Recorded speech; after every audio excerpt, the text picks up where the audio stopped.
Estamos de volta com o Religar e hoje Dom José Maria Pires nos recebe para uma conversa. Nós estamos tratando sobre uma larga trajetória de vida importante para a história da Igreja no Brasil e na América Latina. Dom José, eu queria começar esse segundo bloco conversando sobre a sua avaliação sobre a importância da teologia da libertação para essa caminhada da Igreja no Brasil e na América Latina. Sinta, logo que a gente começou a trabalhar em favor dos pobres, sentiu que era necessário dar uma base teológica a isto. E a base teológica nos veio do livro do Êxodo, que era o livro que marca a campanha de libertação do povo. O povo estava escravo no Egito, passou por aquela situação toda, 40 anos de escravidão, e depois foi se libertando. Então, para nós, teologia da libertação parte do livro do Êxodo. Ela tem dois momentos importantes. É o momento da escuta. Então, é diferente da outra teologia, que começa dos princípios. Essa não, começa da base. O que está acontecendo no meio do povo? Então, a gente vai ver a realidade. Vista essa realidade, a gente então vai refletir. Será que Deus quer isso? Como é que Deus quer a vida do seu povo? Então, isso é teologia da libertação. Parte da realidade concreta, o que está acontecendo com o povo. E agora vamos fazer o referencial. O que Deus está mostrando a respeito disso? Pega os livros, sobretudo o livro do Êxodo, né, e vê como é que Deus quer. Deus não quer ser o povo escravo, quer ser o povo livre. Então como é que vai fazer? Vai se organizar. O povo se organiza para sair do Egito e chegar até a terra prometida. Olha, a teologia da libertação é isso. O mais é a gente cada vez mais insistir sobre esse projeto de Deus para que todos os seus filhos sejam livres. Não haja nenhum filho dele escravo. Nem a escravidão assim material, nem a escravidão da falta de terra para trabalhar, da falta de amor, de compreensão. Tudo, Deus quer que seu povo seja livre, né? Livre e feliz. Deus não fez o mundo para ser um vale de lágrimas, Deus fez um paraíso. Se depois virou vale de lágrimas para algumas pessoas, qual é o nosso trabalho? É trabalhar para que onde é vale de lágrimas vá se transformando num paraíso. A teologia da libertação é isso, não tem mais nada. E foi isso que realmente nós fizemos e pregamos durante todo esse período. Quando o senhor comenta, eu trouxe aqui um livro organizado pelo professor, o padre Mauro Passos. Quando o senhor comenta aqui também numa outra entrevista, da acusação que a teologia da libertação recebeu de ter uma orientação marxista, o senhor comenta, olha, mas eu pego lá o livro organizado pelo Frei Carlos Mesters, e ele, quando vai mostrando e lendo os textos da Escritura, eu vou vendo que ali, entre o texto do Marx, ou das ciências sociais, aliás, o senhor fala, das ciências sociais, o que as ciências sociais falam, e o que o Evangelho fala, eu estou vendo que ali é a coisa que acontece. Como é que o senhor responde a essa crítica, né, dessa vinculação da teologia da libertação com o pensamento marxista? Olha, essa é a grande acusação que foi levantada contra a teologia da libertação, que ela tem uma fundamentação marxista. Não é. O ponto de caminhada comum é essa. Marx e a teologia da libertação vão procurar a realidade, vão ler a realidade. Lida essa realidade, então vão ver que essa realidade não é o que devia ser. Então aí que nós nos dividimos. Para Marx, então tem que ser a luta. Para nós, tem que ser a gente procurar o Evangelho. O que o Evangelho nos diz diante disso?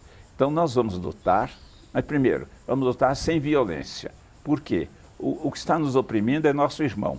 Um dia poderá de ser opressor, nunca deixará de ser irmão. Então, tem que amar o irmão no que oprime. Eu vou a ele, vamos nos organizar, nós vamos fazer que ele mude de opinião, mas nós não podemos ter um momento de ódio, de maltrato, etc. É nosso irmão. Então, isso é fundamental na teologia da libertação e no Nordeste, sobretudo Dom Helder, foi quem mais desenvolveu isso e mais trabalhou nesse sentido. E por falar em Dom Helder, como é que foi o trabalho? Que lembranças o senhor tem de Dom Helder Câmara? Olha, Dom Helder foi um grande irmão e um grande mestre. Quando eu fui para o Nordeste, eu recebi uma recomendação de que não seguisse a cabeça de Dom Helder. Sério, vá, faça do seu jeito, mas não siga Dom Helder, não. Eu chego no Nordeste, quem me recebe é Dom Helder.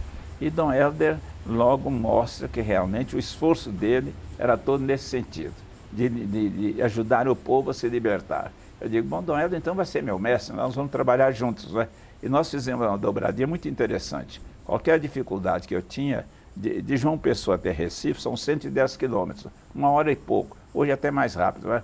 Que a pista está duplicada. Então eu ia ao Recife. Várias vezes Dom Helder vinha a João Pessoa para a gente poder se encontrar. Nós éramos não só vizinhos, mas grandes amigos, e eu seguia com muito carinho e muito entusiasmo as lições práticas, não é a teoria, as lições práticas da vida de Dom Helder. Sim. Que outros nomes dessa época, né, foram bons parceiros na caminhada da Igreja do Brasil? Sim, realmente a gente não usava muito nome de parceiro, mas... Parceiro é um nome que a gente usa hoje. Né? Hoje se usa o nome de parceiro. Nós éramos mais que parceiros, nós nos sentimos verdadeiramente irmãos. Irmãos, sim. E isso com Dom Helder. Dom Paulo também foi um bom irmão nessa caminhada? Olha, Dom Paulo estava num ambiente completamente diferente, que São Paulo, né? Era diferente. Mas Dom Paulo foi de uma fraternidade conosco, que a gente ficava impressionado. Qualquer problema que a gente tivesse, que precisasse vir ao Sul, Dom Paulo apoiava, abria espaço para a gente, ia com a gente para aquilo que fosse necessário, né?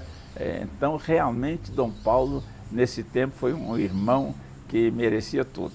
Uma ocasião, houve um problema lá com um advogado que parece que tinha desaparecido, né? E então um amigo meu, marxista, disse, olha, a esposa dele vai dar um escândalo. Ela vai na Assembleia, vai denunciar a coisa e vai se abrigar numa daquelas... onde foi possível. Eu disse para ele, por que ele não recorre a Dom Paulo? Quem sabe ele ajuda. Você disse, acha que bispo pode fazer alguma coisa? Eu disse, pô, não faz mal a gente tentar. Né? Então eu telefonei para Dom Paulo, a pessoa que atendeu disse, ó, Dom Paulo está muito gripado, já foi se recolher mais cedo. Agora a ordem dele é, se for coisa importante, me chama, né? Eu disse, não é coisa que pode deixar para amanhã, não.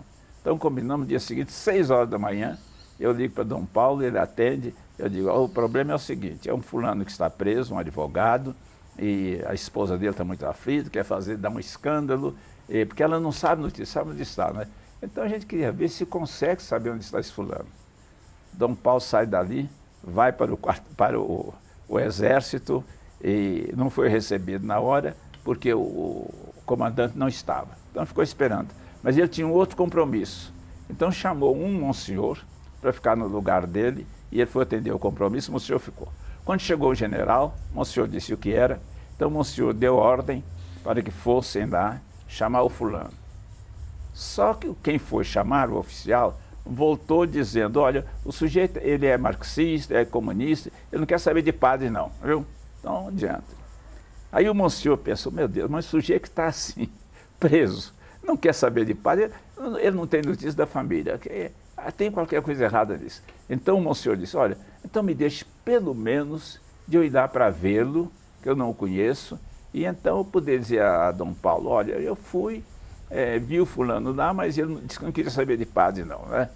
Mas eu vi o fulano. Eu disse, tá bom. Então levaram, disseram, olha aquele fulano lá. Aí o monsenhor gritou, Antônio, eu estou aqui por ordem de Dom Paulo, que atendendo um pedido de Dom Zé Maria, queria notícias suas. Quando falou isso, ele caiu num choro, né? Porque eles tinham dito a ele, olha, tem um padre aí que veio para te confessar. Ele disse, eu sou comunista, quer saber de confissão, coisa nenhuma. Aliás, o senhor tem uma experiência interessante também nessa luta a favor dos presos políticos da ocasião, quando o senhor constituiu um grupo de insuspeitos monsenhores idosos que faziam visitas aos presos e conseguiam passar, né, por todo esse sistema. Isso foi na Paraíba? Foi na Paraíba. Olha, até o bispo, para certas coisas, ele não conseguia com muita facilidade, não.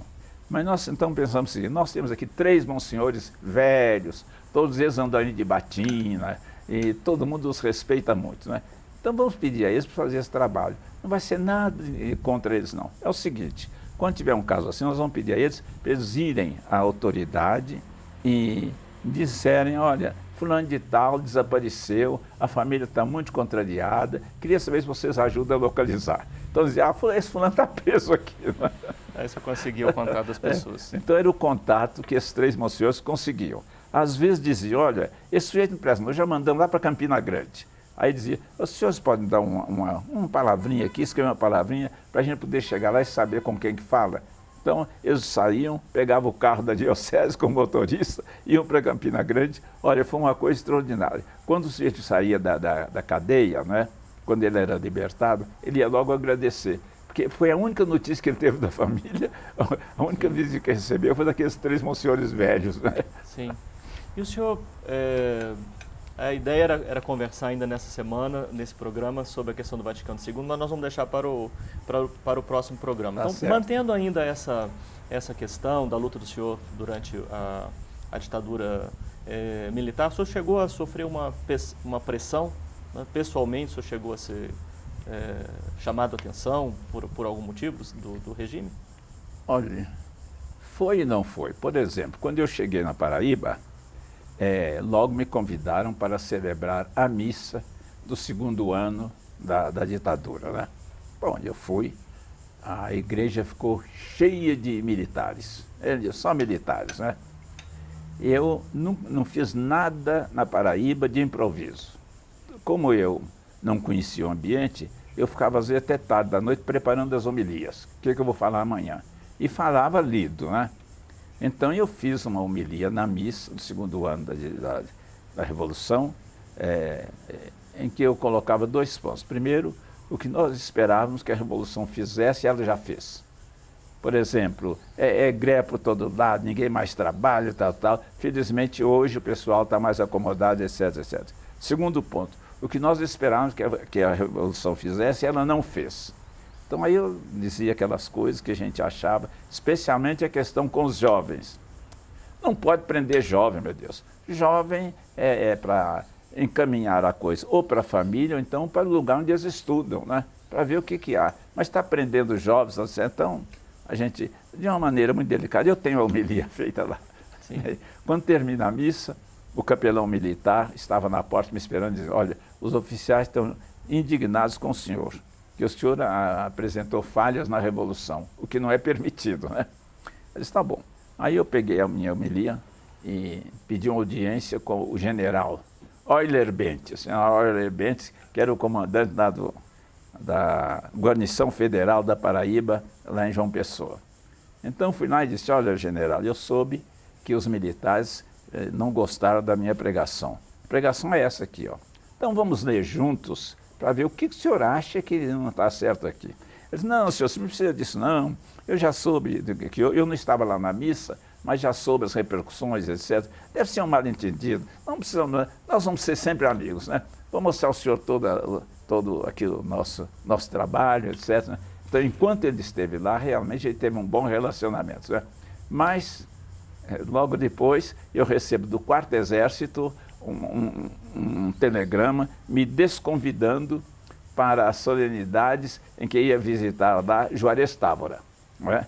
Então, tendo em vista suas ideias antirrevolucionárias, nós cancelamos o convite.